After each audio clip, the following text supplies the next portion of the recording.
Hello everyone is welcome back to my channel Sangharsh mathematics. तो आप लोग कैसे हैं? उम्मीद करते हैं कि आप लोग बेहतर होंगे, बढ़िया होंगे और मज़े कर रहे होंगे।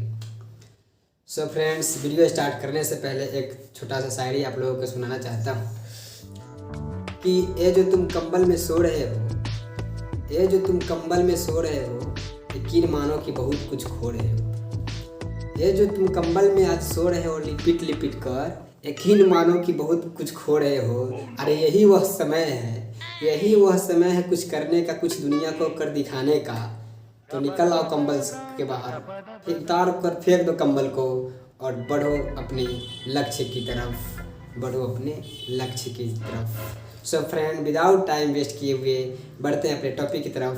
आज का हमारा टॉपिक है क्लास 10th के लिए, स्पेशली बिहार बोर्ड के लिए, और class 10th mathematics chapter number 1 वास्तविक संख्या का एक टॉपिक है जो पिछले कई सालों से बिहार बोर्ड उस क्वेश्चन को रिपीट करती आ रही है। सो फ्रेंड्स, इस क्वेश्चन की 99% संभावना रहता है कि ये क्वेश्चन आपके बोर्ड एग्ज़ाम में छपने जा रहा है, तो जा रहा है। तो उससे पहले इस क्वेश्चन को हम क्यों न सॉल्व कर ले, क्यों न लर्न कर ले, क्यों न सीख ले कि कैसे इस प्रकार के इस क्वेश्चन को हम सॉल्व करेंगे।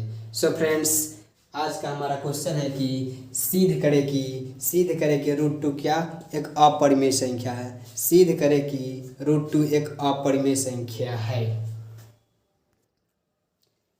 सिद्ध करें कि √2 एक अपरिमेय संख्या है। फ्रेंड्स, आपको यहाँ पर √2 के जगह √3, √5, √7, √11, √13 कुछ भी हो सकता है। सारा फॉर्मेट आपको वही रखना है। सिर्फ जहाँ जहाँ √2 है, जहाँ जहाँ 2 है, वहाँ वहाँ जो भी संख्या पर यहाँ पर गिवन होगा, जो भी संख्या यहाँ पर गिवन होगा वो सिर्फ क्या लिख देना है, बाकी सारा फॉर्मेट सिमिलर रहेगा।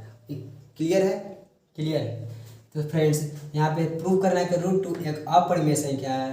तो अपरिमेय संख्या के इसका जस्ट अपोजिट, जस्ट उल्टा हम लोग मान लें कि माना कि √2 एक परिमेय संख्या है। जैसा कि हम लोग फ्रेंड्स जानते हैं कि परिमेय संख्या किसे कहते हैं, जिसको P/Q के रूप में, P/Q के रूप में लिख सके, उसी को ही हम लोग क्या कहते हैं, परिमेय संख्या। तो √2 = P/Q, जहाँ P और Q में कोई उभयनिष्ठ संख्या नहीं है। उभयनिष्ठ संख्या कहने का मतलब हुआ, उभयनिष्ठ संख्या कहने का मतलब हुआ कि फॉर एग्जाम्पल 3/4 है, 3/4 में कोई उभयनिष्ठ संख्या नहीं है। देखिए 3 × 1 4 × 1, लेकिन 1 के अलावा कोई उभयनिष्ठ संख्या, उभयनिष्ठ का मतलब हुआ कि जो दोनों में हो, जो दोनों में हो।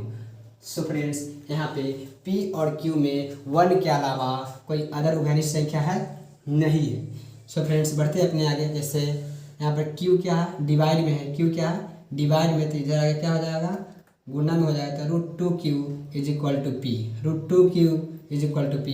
अब क्या करेंगे कि दोनों तरफ वर्ग करने पर, दोनों तरफ वर्ग करने पर √2Q का होल स्क्वायर बराबर के बराबर P का स्क्वायर, √2 का स्क्वायर कीजिएगा तो 2Q² बराबर के बराबर P²।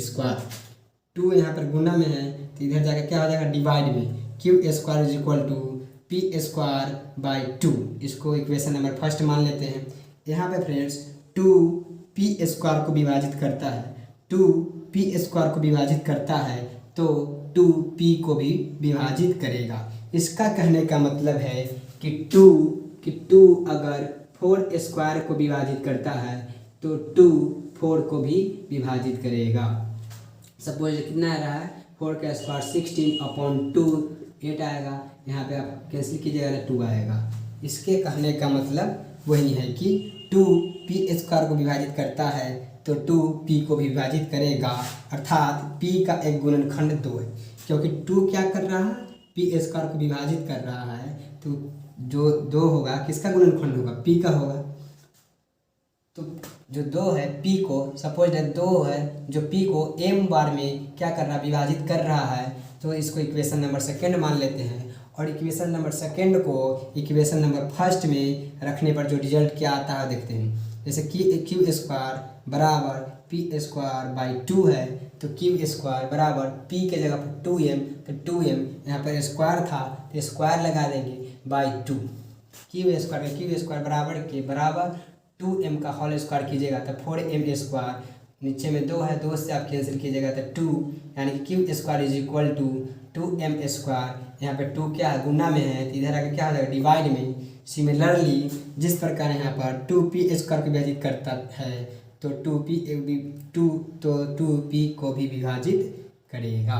उसी प्रकार यहाँ पर भी 2q स्क्वायर को विभाजित करता है तो 2q को भी विभाजित करेगा, अर्थात q का एक गुणनखंड 2 भी है। यहाँ पर भी अर्थात q का एक गुणनखंड 2 है, यहाँ पर भी क्या है, p का एक गुणनखंड 2 है। तो अतः p और q में एक उभयनिष्ठ संख्या 2 है, क्योंकि दोनों का गुणनखंड क्या है, 2 है। इसका भी p का भी गुणनखंड 2 है और q का भी गुणनखंड क्या है, 2 है। तो p और q में एक उभयनिष्ठ संख्या 2 हुआ कि नहीं हुआ, हुआ। लेकिन हमने यहाँ पे शुरू में मान रखा था कि भैया कि जहाँ p और q में कोई उभयनिष्ठ संख्या नहीं है, लेकिन रिजल्ट हमको क्या आ रहा है कि p और q में एक उभयनिष्ठ संख्या 2 है जो नहीं होना चाहिए, जो नहीं होना चाहिए। इसलिए क्योंकि हमने तो यहाँ मान रखा था कि उभयनिष्ठ संख्या है ही नहीं, लेकिन यहाँ पे आ रहा हमारा जो सॉल्व करने के बाद हमारा आ रहा है कि p और q में एक उभयनिष्ठ संख्या 2 है जो नहीं होना चाहिए। लेकिन ऐसा इसलिए हुआ कि हमने गलत मान लिया था कि √2 एक परिमेय संख्या है। ऐसा हम इसलिए हुआ कि हमने गलत मान लिया था कि √2 क्या है, एक परिमेय संख्या है। अतः निष्कर्ष यह निकलता है कि √2 एक अपरिमेय संख्या है। सो फ्रेंड्स, आज का टॉपिक हमारा यहीं पे समाप्त होता है। अगर वीडियो अच्छा लगे तो कमेंट सेक्शन में कमेंट करना ना भूलें। अगर ये वीडियो आपको अच्छा लगे तो अपने दोस्तों के साथ शेयर करें, लाइक करें, सब्सक्राइब करें एंड बेल आइकन को प्रेस करें ताकि आने वाला वीडियो आपको आपके पास सबसे पहले पहुंचे। Thanks for watching.